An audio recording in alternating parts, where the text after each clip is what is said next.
this video, I will show you an overview of how the workflow feature works. This is the basics of the workflow builder, and there are more advanced videos coming. You can find the Workflows tab in the left-hand menu underneath the Opportunities tab. When you click on the tab, it will bring you to the main menu within Workflows. You will be able to see all workflows or filter by draft or published. To create a new workflow, you can click on the green tab in the top right-hand corner. You can then select a template or start from scratch. Click the Create New Workflow button. Firstly, you can change the name of your workflow at the top of the screen. Working through the page left to right, we have the Actions tab on the far left. This shows you version history. However, you cannot restore previous versions, just simply view them. Underneath Actions, you have a plus and minus.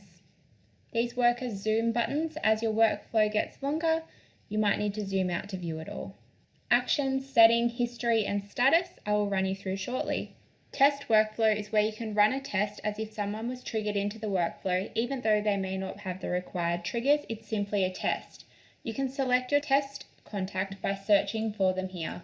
There is a toggle button for draft and publish. While it is in draft, nothing will happen even if one of the triggers is activated, and publish means it will. So to start your workflow, we'll add a trigger. These are your existing triggers. Firstly, pop in a trigger name as a reference for it. So I'm going to call mine contact tag 4. For trigger type, you are either going to choose CRM or Facebook. Facebook is just for automations if someone fills out a leave form. Everything else is CRM. Then choose a trigger. When you're choosing a trigger, it will show all of the different trigger options, and you can learn more about these within the Triggers Overview help video. I'm going to choose my trigger to be contact tag added 4. Once you've configured what you'd like to send as your trigger, hit save. You can then also add a secondary trigger, so there will be an alternate condition. So I'm going to say contact tag 6. I'm going to select contact tag. When the tag is added, number 6. Then you have both triggers sitting side by side, meaning that either one of those will then activate the next action. An important thing to note is that there is no time delay next to an action. You have to go in and manually add in the time delays separately. So for example, let's send an email. To add anything into the workflow, you simply click the plus button. For action name, label this as what is actually happening. Fill in all of the required details and write your email message out the same as campaigns, or you can select a template.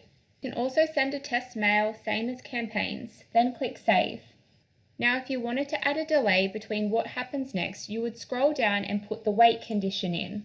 For example, wait 5 minutes. It is also important to label your wait timer as what is happening. For example, wait 5 minutes.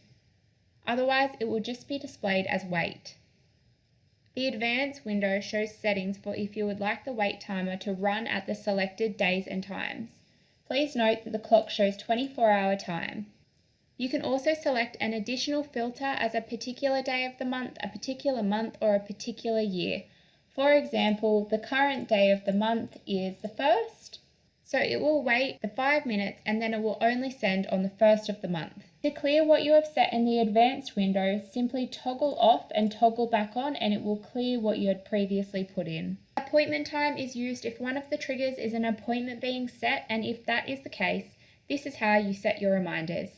For example, you could set a reminder 30 minutes before an appointment. Underneath it says if the timing is already in the past, for example, if they booked the appointment only 15 minutes ago, you can select to move them to the next step or skip all sending options and wait till the next wait time.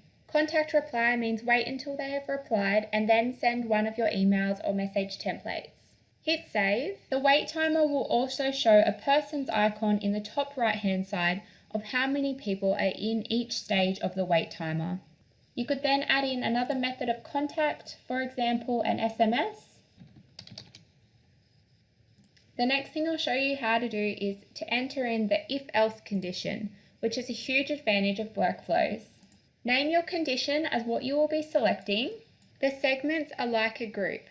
For example, if they do have this tag 4, then that's one group. If you then click the Add Segment button again, this will create another group. People with an "and" condition may overlap.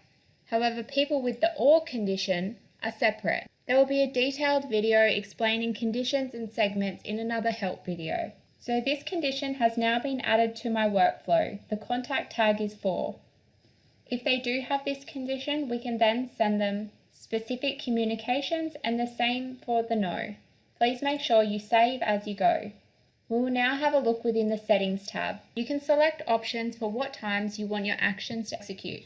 The if condition is explained in the text below, meaning that any actions in the workflow, when it is actually sending messages, it will only execute that action if the current time falls within the windows below. With the if condition, if a contact rolls into the workflow outside of the window, it will skip that action and move on to the next action, and it will just keep skipping actions until it has hit a wait timer. If you change this condition to when, it will stop at that step and it will wait until it hits the window selected below. So for example, if someone rolls into a stage at 9 AM and it's within the window, it will just send.